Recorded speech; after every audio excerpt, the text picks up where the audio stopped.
Hello বন্ধুস, আজকে একটা mini blog নিয়ে হাজির হয়ে গেছি। দিনটা ছিল 26শে ফেব্রুয়ারি, যেটা আমাদের অ্যানিভার্সারির ডেট।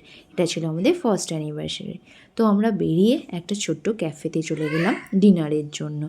এখানকার অ্যাম্বিয়েন্সটা জাস্ট দেখো। এটা ছিল রুপটপের ওপরে, অসাধারণ অ্যাম্বিয়েন্স আর সাইলেন্স, ওফ যা লাগছিল না।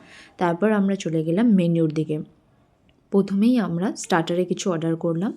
আমার বর দিয়েছিল ব্ল্যাক কফি আর আমি একটা দিয়েছিলাম স্যুপ। তো দেখো চারদিকটাকে আমরা সেইভাবে ফিল করছিলাম, সেরকমই গান চলছিল। ও ব্ল্যাক কফির সেন্টটা নিচ্ছে, দিয়ে তারপর চুমুক মারলো। তারপরে এলো আমার মাঞ্চুরিয়ান স্যুপ, খুবই সুন্দর ছিল, জাস্ট ওয়াও। তারপরে আমরা মেন কোর্সে অর্ডার করলাম ফ্রায়েড রাইস, চিকেন আর লাচ্ছা পরোটা। তারপর আমরা এই খেতে শুরু করলাম। দেখো আমার তো ভীষণ খিদে পেয়েছিল, আমি খেতে শুরু করলাম। তারপর এদিকে দেখো আমার বড় শুরু করে দিয়েছে খাবার। তো আমরা ফুল এনজয় করে এরপর চলে গেলাম বাড়ির উদ্দেশ্যে। দেখো চকলেট আইসক্রিম নিয়ে একদম বাড়ির জন্য ফিরছি। আমার তো ভীষণ ঠান্ডা লাগছিল।